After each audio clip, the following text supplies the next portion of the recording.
How lovely is your dwelling place, O Lord of hosts. My soul longs, indeed it faints for the courts of the Lord. My heart and my flesh sing for joy to the living God. In season 1 of the Dwelling Place podcast, this longing took me on a 6-month journey around the UK to dwell with a variety of intentional Christian communities, sharing interviews with community members, leaders and founders along the way. In this second season of the Dwelling Place podcast, I invite you to join me in the US as I occasionally visit intentional Christian communities and share community-related interviews in the midst of my seminary education. In sharing these conversations, exploring the blessings, challenges, and wisdom of intentional Christian communal living, I hope to share glimpses of the transforming presence of the living God and inspire how it is we might be called to contribute to making God's kingdom manifest on earth, enabling people, God's beloved, to experience God's loving dwelling place.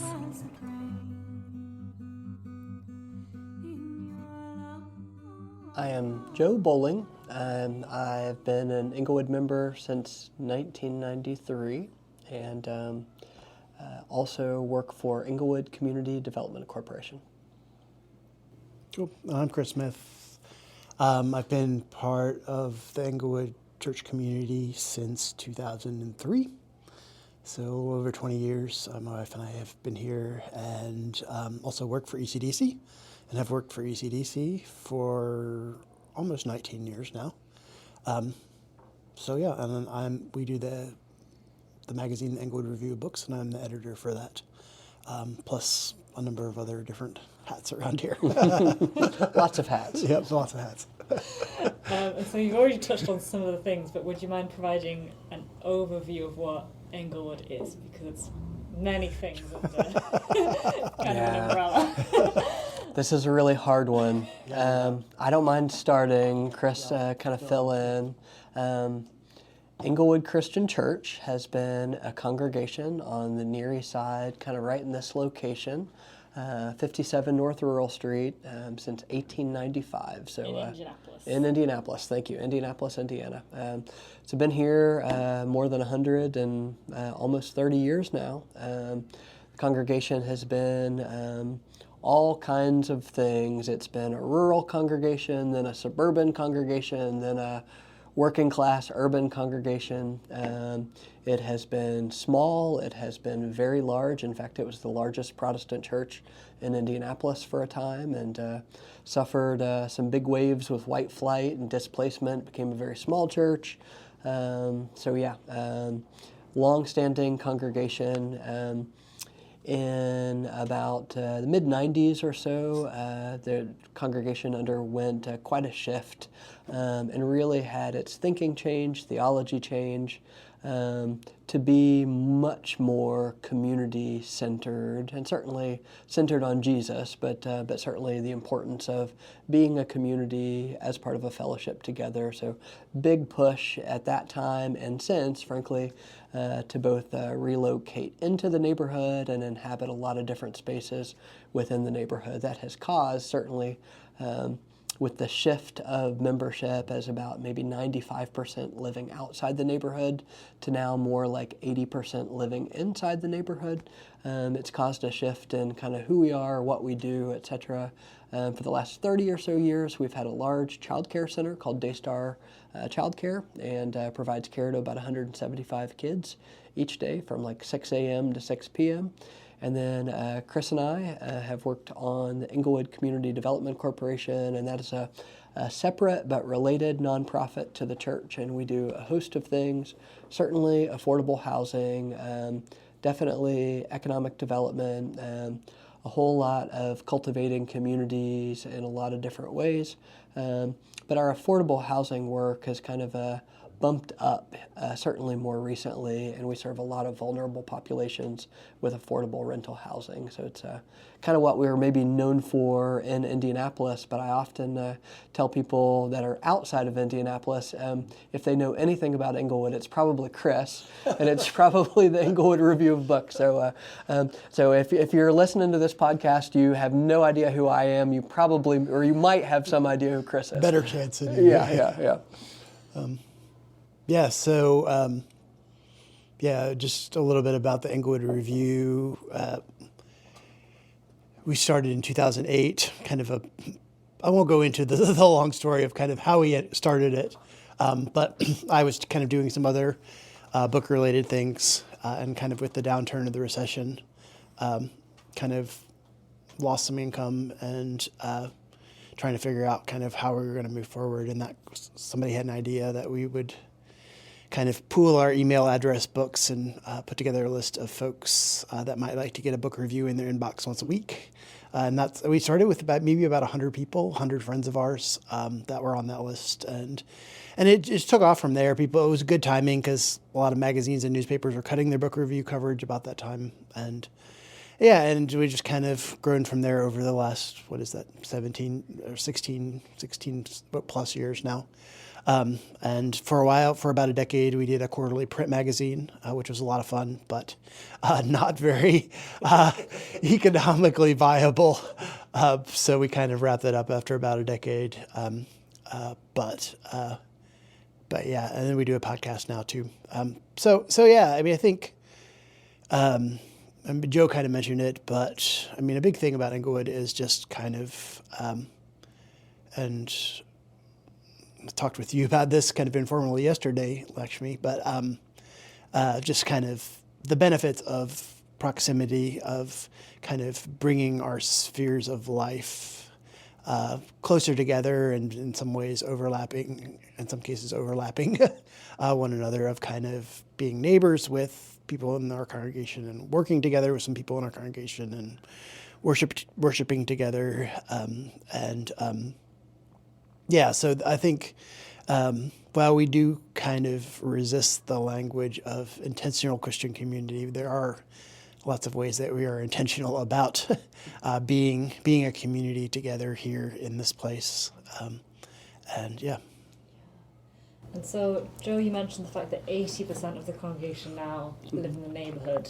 And I've come to realise that means like really, really close to the church. Yeah. And Chris, you've just mentioned this overlap, and so for people listening, all the offices are in the church building, and people live walking distance to the church. I live on the outskirts, 4 blocks away from the church building. Oh, so far. Yeah. And so I'm wondering whether you could speak to how that transition happened of being a church which really prioritizes proximity, and then more about that overlap between kind of work and life, because people are working here, but they're also living here, and kind of good family friendships and relationships. So wondering whether you could speak to those two elements. Boy, that move toward relocating back into the neighborhood, did happen mid-90s or so, and it, I think you and I talked a little bit earlier. Probably there was a big movement of folks from maybe 1995 to 2005 or so, a first wave of a lot of folks kind of moving back in. And then even since then, the last 20 years since 2005, that has continued with new folks that if they've joined up with the congregation, it's likely that they've also kind of moved into the neighborhood, and that's been really, really exciting.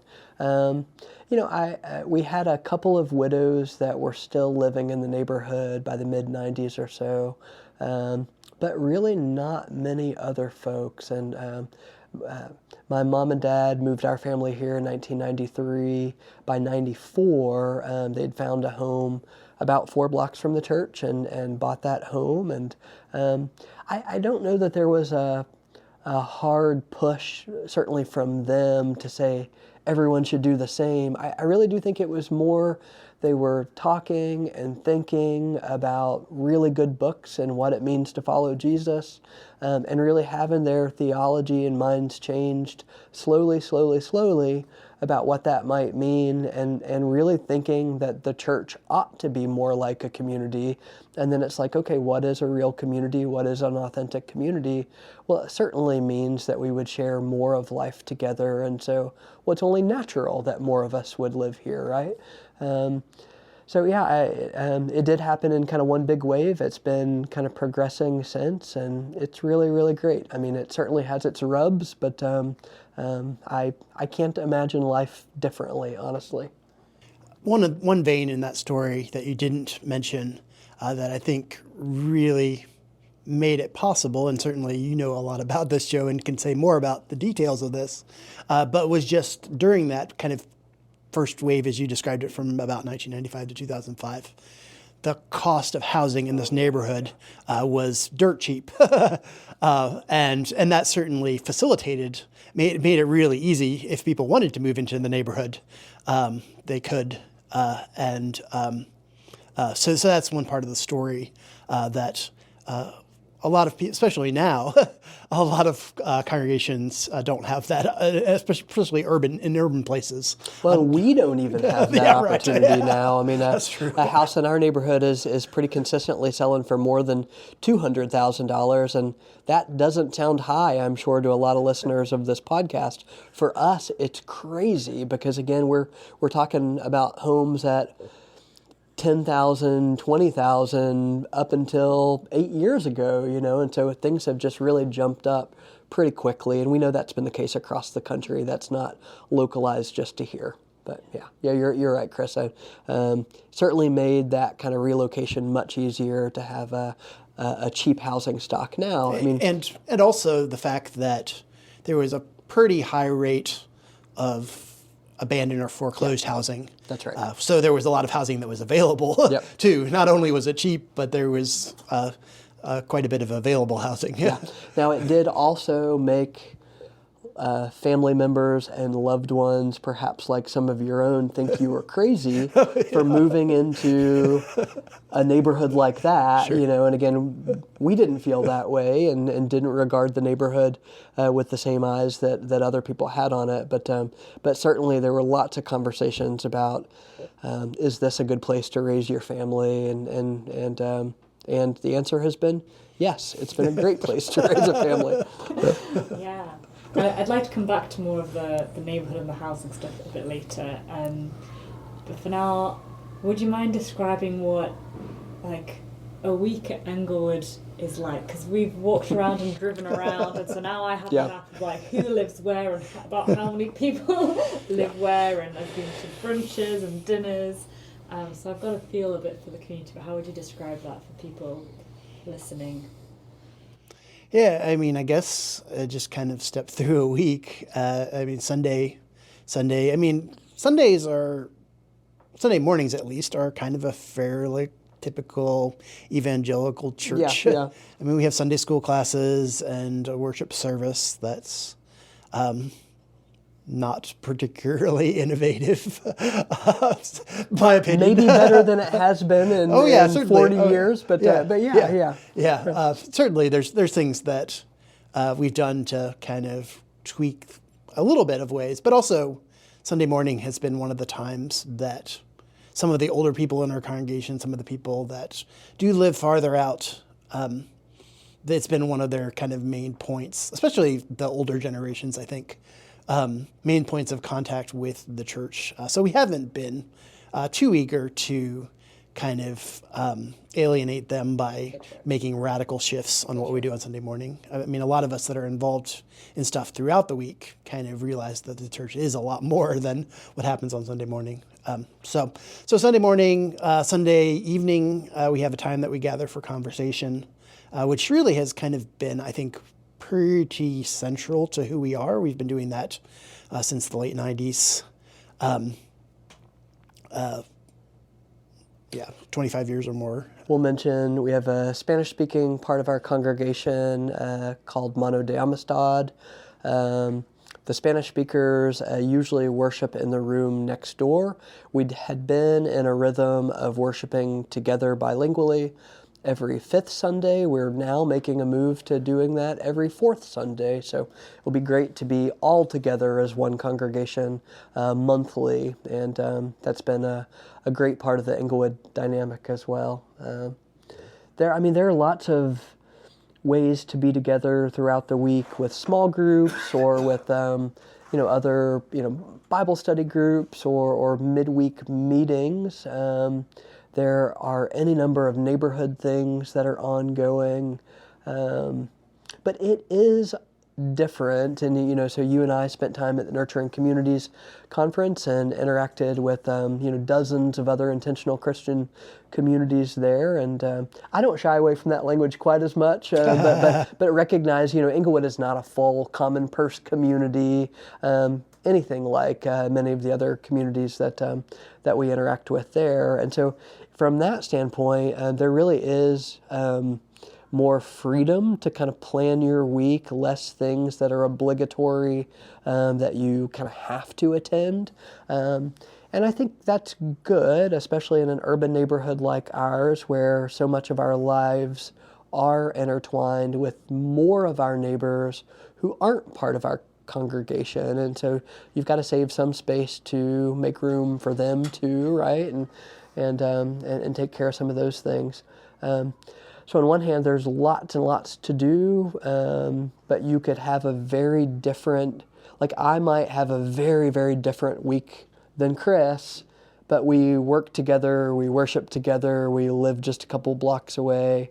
So I think that's a good thing, but it may not have some of the advantages of having a more set schedule like many other communities do. And you also mentioned there being little parks which people look after, where people gather, and then the Wednesday evening dinners in the park as well. Well, we used to have kind of a Wednesday evening tradition of having kind of dinner all together indoors. And I think I was sharing that we have a little outdoor classroom nature play space that has a nice picnic shelter. And so a lot of Wednesday nights, there are groups that maybe bring dinner there, help care for the park a little bit. I am not as regular to help tend to the park as I should be, but lots of opportunities to gather in little pocket parks or in our garden. Pretty cool. And back to the neighbourhood, Englewood Community Development Corporation have done a lot of work in the neighbourhood over the past few decades. And so I'm wondering whether you could speak to what Englewood has contributed to the neighbourhood in terms of all the projects that we drove past yesterday. Yeah. I think we contribute to a lot, but a lot has been contributed to us. I mean, it really is a privilege to get to do the kind of work that we do, and don't take that lightly. It really is it's an awesome chance to interact and make a living making your community better. So we've been really fortunate. We've done a lot of affordable rental housing, as I've mentioned, and I think we have maybe 400 or so houses or apartment units that we own and manage, and in many cases provide services to more vulnerable residents in those apartments or homes. We do a lot with home ownership development and recognize that a good mix of ownership and rental is important, and certainly want to help as many people become home owners as would like to be. We've tried to do a lot with economic development, specifically job creation programs or activities that do create jobs for low-income neighbors.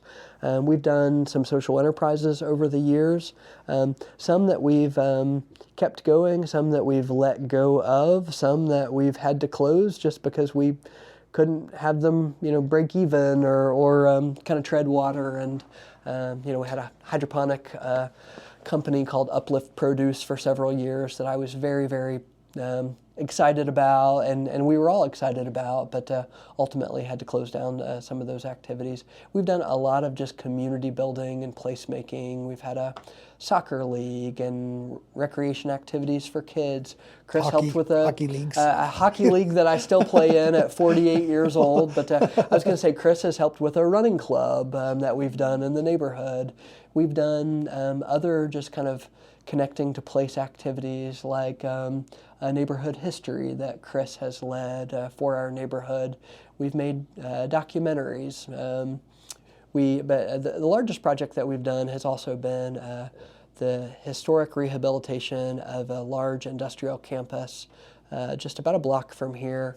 And it is now a mixed-use campus that includes two schools, Purdue Polytechnic High School and Paramount Englewood Middle School. So now about 800 families bring their kids to school in our neighborhood. We own and manage that campus along with our partners, the John Bonner Neighborhood Centers here in the neighborhood. So a lot of what we've done, like I mentioned just now, has really been in partnership with other community-based organizations, not just Christian organizations. In fact, most of the partnerships aren't with Christian organizations. So we've been very fortunate. More recently, we've tried to formalize some of the ways, though, that we hope to work with other churches that want to do like-minded work, similar kinds of work in their communities. And we have called that work cultivating communities. And so really, really glad to be working both in Indianapolis and outside of Indianapolis with a whole host of other partners, trying to help churches kind of incarnate in place a little bit more. And then a lot of that dovetails more seamlessly with a lot of Chris's work through the Englewood Review of Books. I was doing some homework for class today, and I was reading Christian ethics, and someone posted on a forum like, are there any churches who are collaborating and not just doing things by themselves because it feels good? This was in response to an article we were reading. I was like, well, actually, I'm at Englewood, and they're a great witness to collaboration. And because just in my time here, I've had a number of different partners that you've mentioned, which is just really encouraging to hear. So thank you. Well, thanks. I would say that even though we collaborate a lot, I think we get it wrong more than we get it right. We have a lot to learn when it comes to collaboration. Almost daily, I look at something that we've done and wonder if there should have been more collaboration in it. So, yeah, I appreciate that. But, we've just scratched the surface in terms of, learning how to do what we do a little bit better. So. Yeah, and that spirit of collaboration is, certainly huge here in the neighborhood, but also kind of with the things that we've done with the Englewood Review and partnering with different publishers and different folks kind of around books and publishing. And so yeah, I think that's kind of theologically something that we put a great value on. And certainly not unrelated to kind of our practices of conversation and asset-based community development, and just kind of trying to kind of recognize kind of what God has provided and draw upon the strength and assets that are around us, not necessarily just kind of in the church community, though that's important, but also in our neighborhood and in kind of other opportunities that we have around the work that we've kind of been called into. I think we were talking a little bit earlier, I'd say maybe of the 25 or 30 that are on our staff, maybe about half of them, half of our Community Development Corporation staff worship at Englewood. Another maybe quarter of them worship at other congregations locally. Another quarter are of a different faith tradition or no faith tradition, and looking for ways for all of us to work together and collaborate and have a better neighborhood that's more equitable, more inclusive, etc. So, yeah.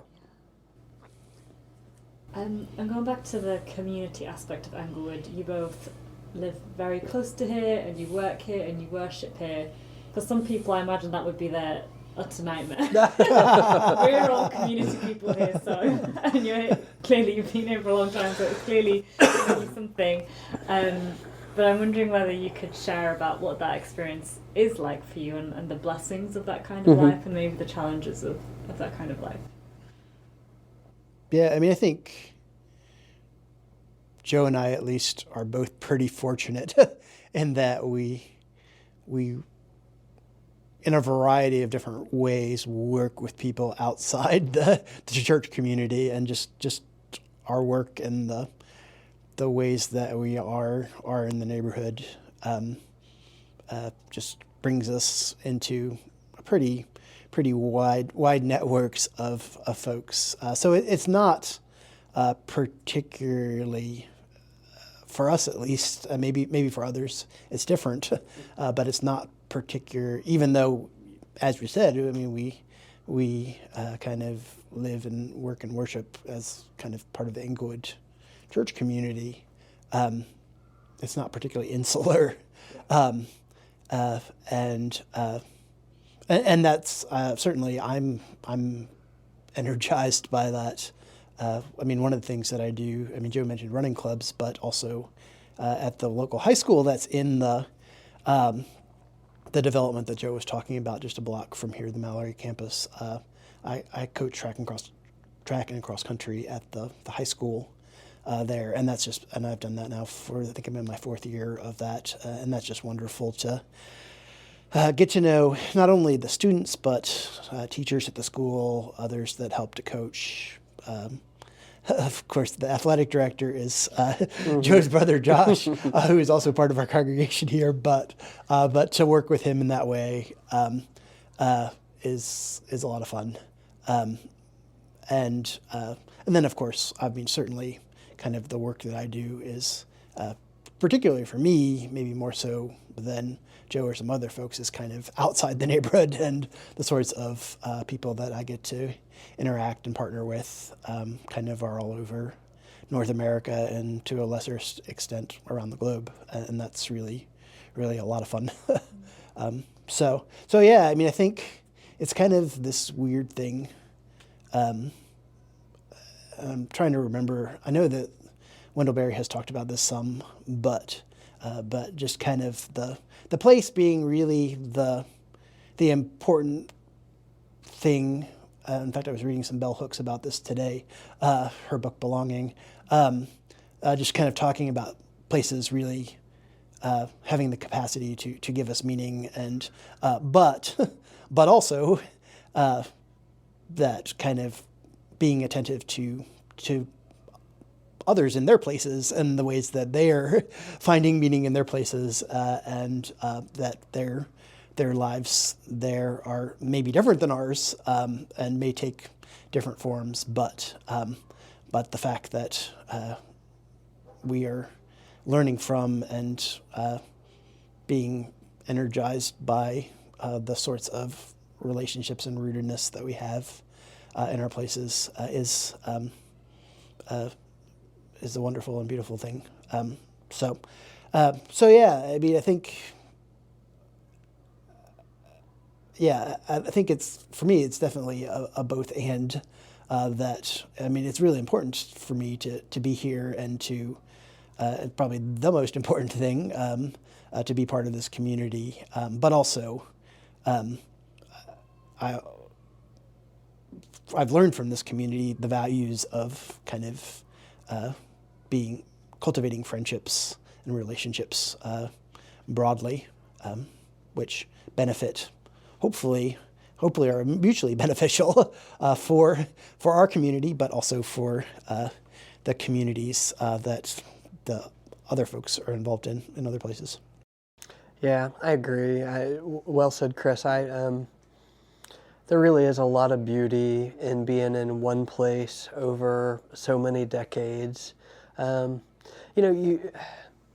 say for myself, this community has held me, gave me stability, invested in me, and I've needed it, I'm filled with gratitude to just kind of be here. And so I just really feel like for what I've been given, it's kind of fun to be able to do that for a next generation and a next generation. And it's great to be in one place and make that same, 4-block trek to work each day or to worship each day.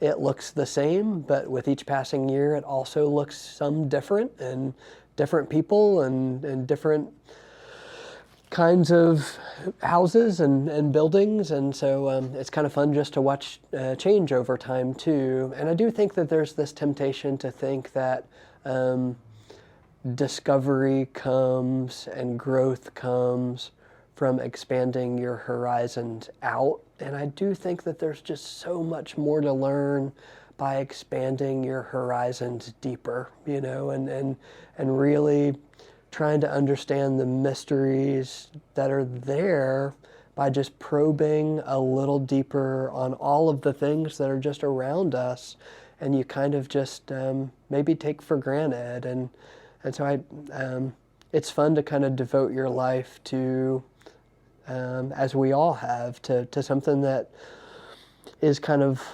old and has some depth to it. So that's been fun. It's been fun to for Chris and I, as friends. He knew me before I had gray hair. I knew him before he had gray hair, and it's just great to be in community like that. And I think stories can be really powerful in communicating the essence of a place. And so I've heard various stories from being shown around. And so I'm wondering if you each had to pick like a memorable Englewood story from your decades here. What would it be? I got to think about what that would be, but we do a version of this when kids graduate from high school around Englewood. They're expected to come up and get their little memento gift, but also to tell their favorite Englewood moment. And the insinuation there is it has to be something hilarious. But boy, I'll let you go because I'm not sure exactly what I would say to this one. Yeah, I don't know. There's a lot of different directions that it could go. It's hard to kind of narrow it down to a single story. I think of people more than maybe signature kind of moments, and it's even hard to single out people. But I was reminded as I was kind of showing you into the hospitality house, we've got the Omer Richardson library, and I think Omer Richardson is a guy that we don't, we're probably not going to name a building or a wing after him. We did name a small library after him, but he's someone that's been very dear to us. Omer was an older guy that had been part of the church for many, many years, World War II veteran. He grabbed hold, even as a very old man in his 80s, he grabbed hold of the community spirit that many of us as younger folks were grabbing hold of. And as a World War veteran, we had robust conversations about nonviolence and what it means to love our neighbor in real ways and sacrificial ways. And sometimes those things were difficult when we talked about patriotism and the right place of how we might love our country and what might cross the line, Omer had his mind changed over a pretty short period of time that he really became just a wonderful carrier of that message to many within our congregation that were much younger than him, and was just a good friend to many of us as someone that was 50, 60 years older, and it's been great to be in a place where there has been so much newness, so much change, so much youthful energy and vitality, but also to see that in some older members who have put up with a lot of goofiness from people like me, around here, and have just invested in this place for a long time. So I like to remember Omer. Sure, that's great. Yeah, I think one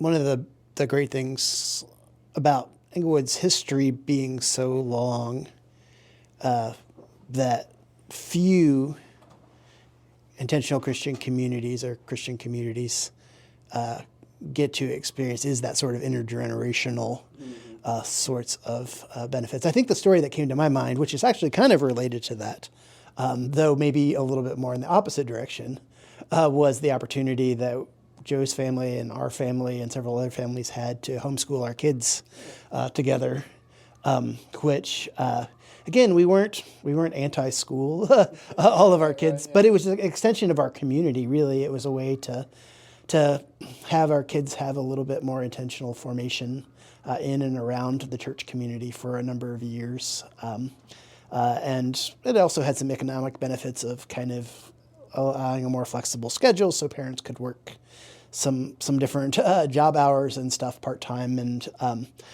but just kind of coming together and being with the kids and teaching. So we did that for maybe close to 10 years. Eating lunch. Eating lunch. Yep, eating lunch and helping wash the dishes for the daycare, and as well as kind of our own dishes. And I mean, I think that's that sort of thing, even though kind of my kids at least, and to a certain extent Joe's kids, are kind of grown up and kind of moved on and not maybe not exactly in the same place that we are faith-wise. I think that experience is something that's still really meaningful to them, at least to my kids anyway. But one of the things that we did also kind of intergenerationally in the other direction was that kind of Fridays we kind of did, were kind of a little bit less kind of traditional schooling, and one of the things that they would do would be that some of the parents would take the kids and they would go and visit some of the older people in the congregations, and that was really good for the kids as well as for the older folks in the congregation, just to spend time hearing stories and getting to know one another. And I mean, it's those types of things that really kind of made the homeschooling really, really significant and really formational, I think. So yeah, I mean, I think that's one of the first things that came to mind. Well, what I like about that too, Chris, is like, so even with that, like, here we are maybe 15 years later, and we've got a younger generation that have kids who are school age now. There's not a homeschool group in the same way, but there's a similar impetus to let's do this together. Let's do the best we can for one another and for our neighbors. And so, I mean, there's most of our kids with elementary school age kids have gone to a local school. We've got Thomas Gregg Neighborhood School, which is just a few blocks from here, that we had a hand in starting, and many of them go there now. Some of our folks are teachers there and have kids there, and that has been a work of community, and it has been something very local, very intentional, and that's pretty cool. And again, Omer Richardson has gone to the great beyond, but we've got wonderful new older folks, Jim and Carolyn Puckett, who have joined in the last couple of years, who were just on fire for Jesus and on fire for how to make their place better. And it's just, again, like, it's the same place, and it's different conditions, but it's just fun to see that continuity and that change over time. And I just don't know that there's anything more beautiful than kind of neighborhood dynamics like that. Yeah. And on neighborhood dynamics, I've picked up a real spirit of generosity and kind of mucking in together to get things done. And I'm wondering whether you could speak to that culture. Well, again, I think this is one too where it's just like I think we probably get it wrong more than we get it right, and I do think there is a spirit of generosity, but I know how selfish I am. there's a both things can be true there, but there is a spirit of generosity, and I think that comes from a theology and a real deep-seated belief that has been cultivated in a superabundant world and a superabundant community, and in that spirit, we just don't have to scrap and claw and try to get ours. I think we could both point to so many things that almost that just felt like miraculous provision, that feels like a resource or a help just fell out of the sky, that you start to just count on it and you start to think, you know what, it'll be there, it's going to be okay. And so I think, I think that has been both kind of taught from some of our kind of teachers here, certainly my dad and father-in-law and others who have been here and kind of showed us that way. But then folks outside of Englewood that have just invested in us and have been generous with us and to us, that it just kind of feels like the way of things. And that's the beauty of community, that if you're in it together, I say this to people all the time, I never ever worry that I'll be homeless or not have a meal. I don't think that's going to be my lot in life. If it is, so be it, but I don't think it will be.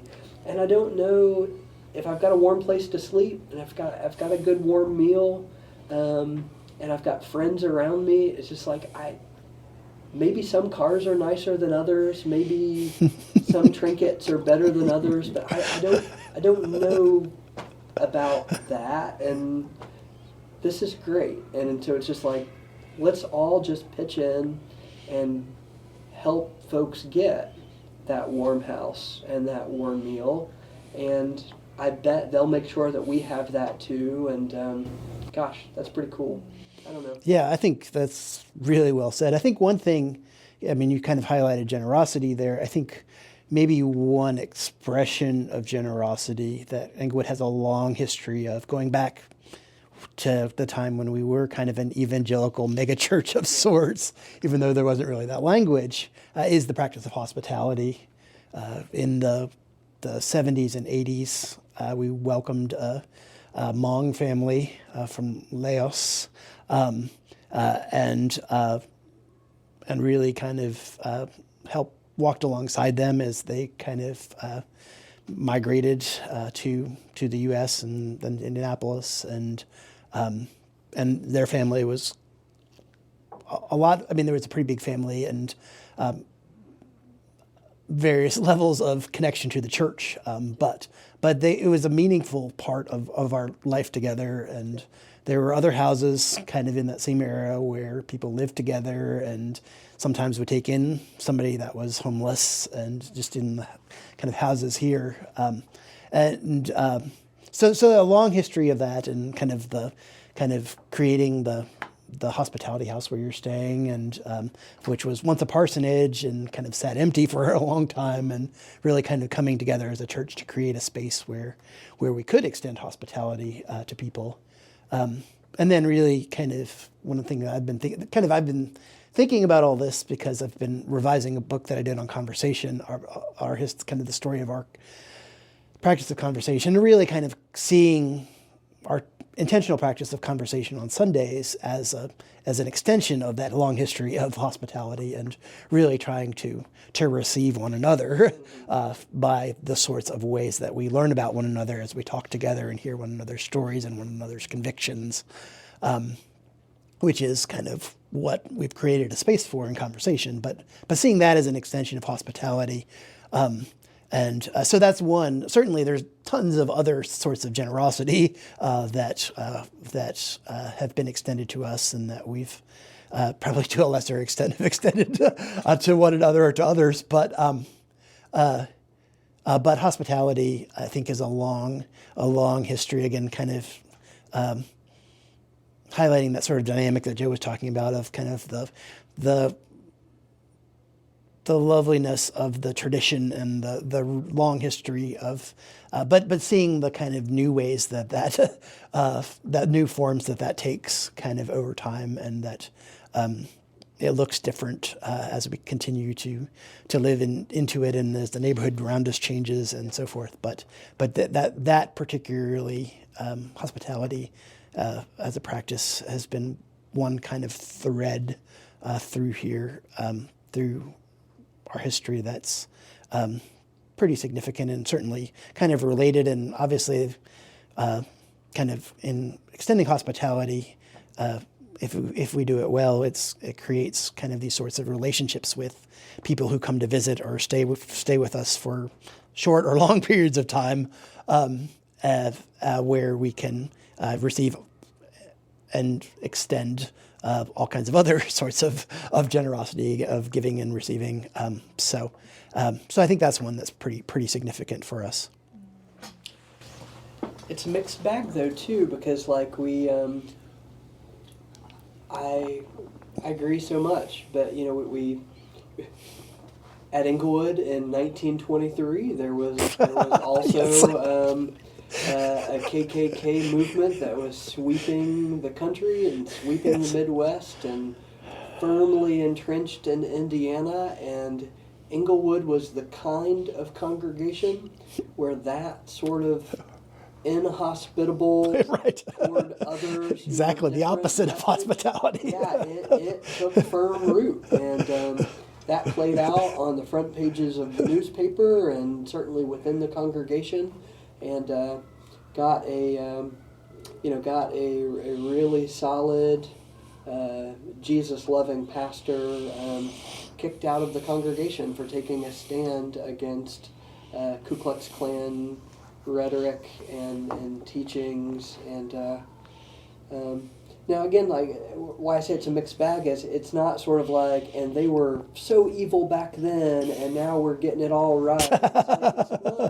It's not exactly that way. Like there's so much that we still get wrong and blind spots that I guarantee 100 years from now they're going to look back and say, those guys in 2025, what on earth were they thinking? But these same folks who were in league with the Ku Klux Klan in 1923 around Englewood, would then open a hospital in downtown Indianapolis for poor families and operate that hospital through the Great Depression. And if you only told that story, it would just be like, how fantastic, But you have to kind of tell the KKK story in tandem with some of the others, and it's just like, it's complicated, man. Mm-hmm. And I think it's the same now, and so I think we've got to find ways to celebrate the things that really are happening, that are beautiful, that are following in the way of Jesus amongst us, but also recognize, we might still be getting it wrong, and others might be getting it a lot more right, and we got to learn from them and say it, and when we're called on the carpet for some of our own selfishness, etc. But I do love that this is a place that we can do that together. We can do that with more of our neighbors, and we've got friends from afar and a new friend in you that we can continue to try and get better at. And that's, along with the culture of generosity, there's also a real culture of humility at Englewood, in a sense of always wanting to grow and always wanting to learn, which I think is also really kind of beautiful to see. I'm also thinking about stories of how, stories of like neighbourhood love. And so I know that there's a lot of work with people who aren't part of the immediate Englewood community, and so I wonder whether you have any kind of stories of kind of neighbourhood love as a prompt. I'll name one from this year. We had a young man who is 10 years old that lives in one of our affordable homes through Englewood CDC, and lives on the same block that I live on, and died in his sleep one evening. No foul play, just a heart condition that was undetected, and ultimately passed. And of course, it was a really tough thing for the whole community, and of course, the family and next door neighbors, etc. Really, really proud of just some of the folks from Englewood, and I wouldn't even count myself among them. I was very much on the sidelines here, that really surrounded that family and opened up the church for the funeral, and have ministered to them in just a lot of different ways. And I love that because again, it mostly involves folks who are newer around Englewood, and that's pretty great. It's also a house that I've seen similar things happen in kind of neighborhood love ways with the past 2 or 3 families that lived there before too. And so again, it's that same thing of just sort of like, it's the same place, but it's a similar dynamic, and I just love watching it kind of play out in time. And so a tragedy that happened, but I'm really, really glad for the way that all community members have responded to care for a family in the midst of crisis. And there's a new crisis or a new terrible thing that happens each week around here, and things can be hard. And so for us as a congregation, we have to have practices of celebration, of thankfulness, of gratitude, because if you don't, you'll just be ground to dust pretty quickly, or become cynical and pessimistic, and yeah, life's too short. I don't know, Chris, anything there? I think the first thing that comes to mind is just the ways, particularly over the last decade or so, maybe a little bit more than that, but that a number of folks here, and we've kind of mentioned this a few times, but have been involved with the schools around here. Joe mentioned kind of starting the Thomas Gregg Neighborhood School, which is an elementary school, and several of folks from Englewood were kind of pretty deeply involved with that, and kind of maybe more folks kind of involved in the neighborhood conversations that kind of led to or precipitated the opportunity to actually not reform isn't the right word, but reshape that school, which was kind of a failing kind of Indianapolis public school. And just the ways that, people teach there now, the church is involved in kind of caring for the teachers and families there, and kind of been on the perimeter of kind of creating housing for families who have children in that school. There's a big kind of housing complex that's gone in across the street from there that the kind of Bonner Center, which is one of our partners here in the neighborhood, has created. And Melissa Benton, who is a member of our congregation and works for the Bonner Center, has kind of been involved with kind of that housing project a little bit. And just as Joe was saying, some of the younger families in the church that have kids that intentionally send their kids to that school and are involved with a lot of other families and things that are going on in that school, and then also kind of the high school over here, and people who teach and work in the high school, and again, kind of, I mentioned coaching, but that's just kind of a really small and fun sort of thing. But and just kind of being the kind of owners of that property and kind of involved in just kind of its upkeep and different sorts of relationships that ECDC has through kind of managing that property, so I think I think that's been a really fun sort of development. It's kind of a different sort of thing. I think kind of, I mentioned our homeschooling as kind of one sort of thing that was really significant and formative. I mean, I do think it was probably a little bit less connected with the neighborhood. I mean, there were some connections, but it's fun to see kind of more intentional connections with the neighborhood schools and kind of building relationships with people who work in those schools and people whose children go to those schools, families whose children go to those schools. And again, kind of Indianapolis is like a lot of urban places, and public schooling is kind of quite a mess. And unfortunately, the political situation is kind of continuing to lay siege to an already failing system here in Indiana, as is probably the case in a lot of other places, unfortunately. But I think, that's kind of one story that really stands out to me.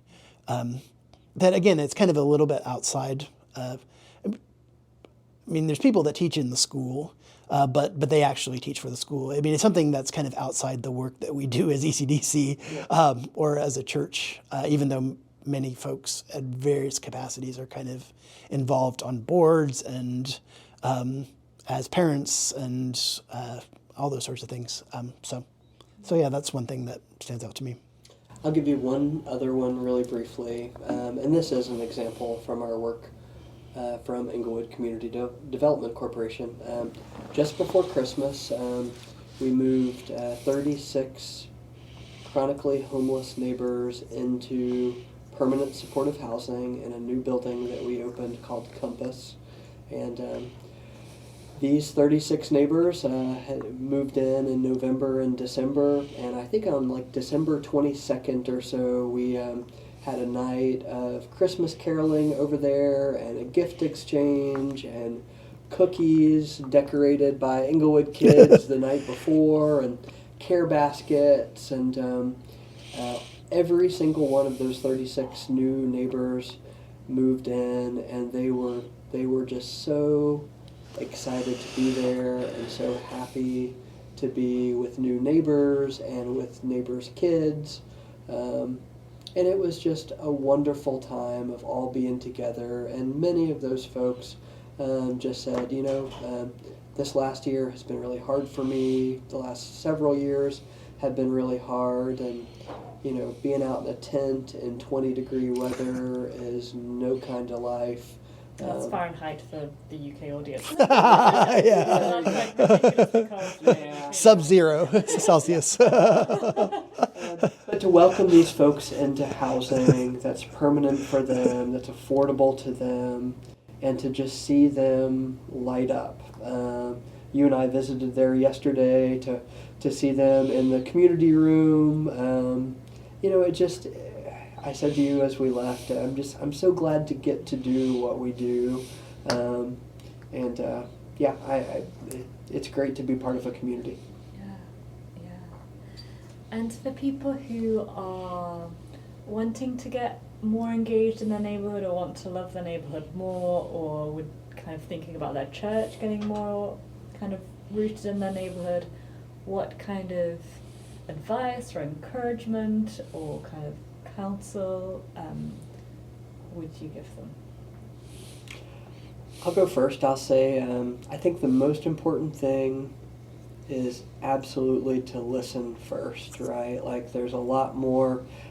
We've worked enough with churches that sometimes the church wants to kind of come in and call the shots, and that's not what this is. That's not community, right?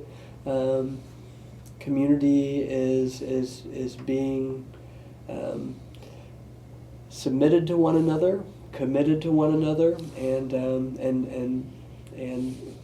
a lot of times, so for us, when many of our households were moving in, 30 years ago, and newer folks 10 years ago, there's an adjustment period, and there's just a period of getting your feet wet and kind of understanding the dynamics, and I think that kind of humility is really, really important. So I think it's absolutely work that we hope congregations will do much, much more of.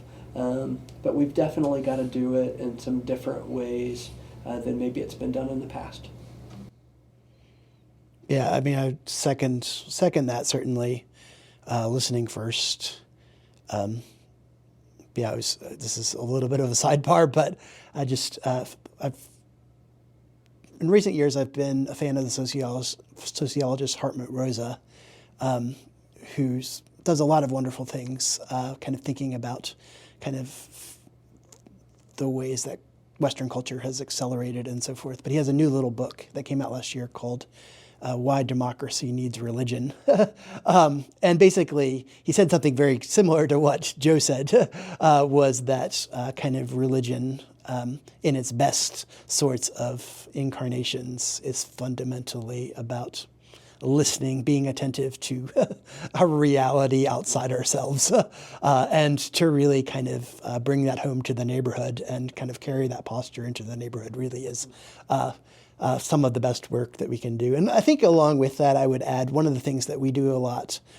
So I'm fortunate to work with congregations around the country as part of our Cultivating Communities project, and was doing some of this kind of work before we actually started the Cultivating Communities project. But one of the most meaningful things, kind of one of the starting places that we do really is encouraging congregations to do two asset mappings, one within the congregation and one within the neighborhood, of kind of just really as a way of kind of fine-tuning our attentiveness to what God has provided in and among our congregation, but in and among the neighborhood as well. And then kind of from there, having some imagination for kind of how those assets might be linked together and leveraged. And so that sort of practice, those kind of practices have been really important for us here at Englewood.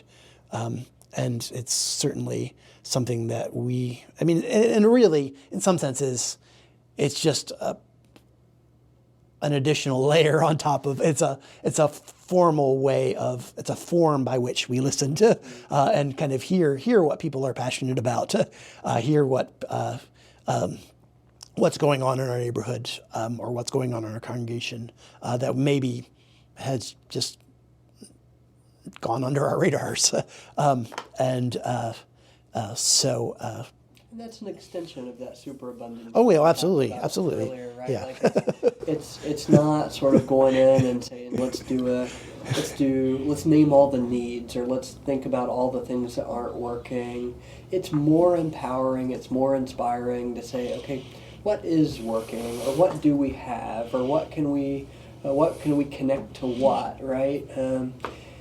So the superabundance, we often go back to the feeding of the 5,000, and Jesus says, you give them something to eat, and there was an asset inventory of like who has what, right? And it was the young boy that had the loaves and fishes, and so we need to do more of that. We need to kind of name what we have and make it available. And again, and then, but both before and after, thank God for it. Thank God for it. Thank God for it. Because I think the more thankful we are for what we have and what we can have together, the more we'll find we actually have more of it. Oh, there's more of it over here. There's more of it over here. You get different lenses to see things that you hadn't seen before. And I think that's when community work and that's when congregations are at our best. So you have an ice hockey match to get to. I have one more question. So I often like to close this podcast asking people where they find God dwelling. The podcast is called Dwelling Place after Psalm 84. And so where you find God dwelling in Englewood, and then I like this is a free prompt, but Joe, you just articulated something very beautifully over lunch. today, which I think you know what I'm talking about. So I would love to capture that as well. I think I told you that I'm not sure if I've learned much over 30 years, but if I've learned one thing in community development and community work, and certainly being part of a community church, it's that I really do believe that all things hold together and grow from a genuine love for another person. And that is the way of Jesus. That is the great command. And so we're not always so quick to slap a cross on things or dress things up in Bible language, etc. And I think a lot of that has been done maybe to the detriment. But I think the reality really is that the way that Jesus was trying to show us how to live is the best way for community to flourish. And I really have seen how that is true in housing, in economic development, in food access, in public safety, in education. You can just see that thread throughout. And when that absence of love for one another is there, things fall apart, and so I think we think that the church has been given the opportunity by God to make that manifest in small ways, in demonstration communities as part of wider communities. And if we can get that right in our own relationships, and if we can get that right a little bit in how we have housing together or how we share food together, it strengthens some muscles so that we can extend that out to some neighbors that live around us who maybe don't share the faith persuasion, but are nonetheless our neighbors who we're called to love, and who express love in similar ways and oftentimes better than we do, where we get to learn from them. So again, I do think that love for one another is the way, and the church has to continue to learn it, or we're just not the church. Yeah, it's hard to add anything onto that. I think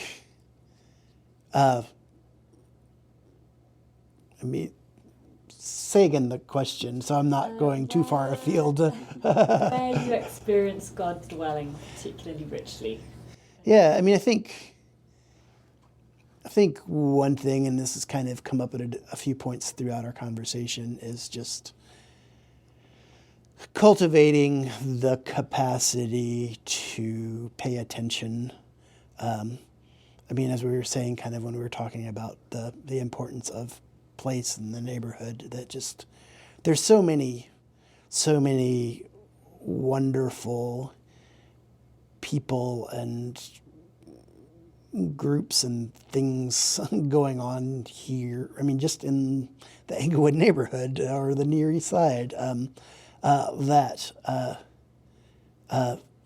that there's more than a lifetime of goodness, and just kind of, and God's in the midst of that, and as we were saying a bit ago, just to be thankful for that, and to be attentive to that as an expression of gratitude for who God is and how God provides.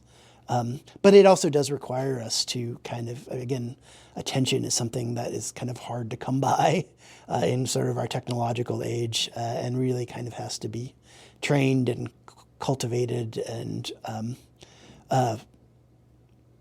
so yeah, I think that's part of the work for us, is just kind of learning to slow down and pay attention to what's around us, and pay attention to beginning with one another, and to our neighbors that are right here with us. And I think that, as Joe kind of was saying, we'll find God's present among us, or expressions of God's presence with us in in all these wonderful people that are created in God's image. Yeah. Thank you so much. Well, thank you for the invitation to chat. Yeah.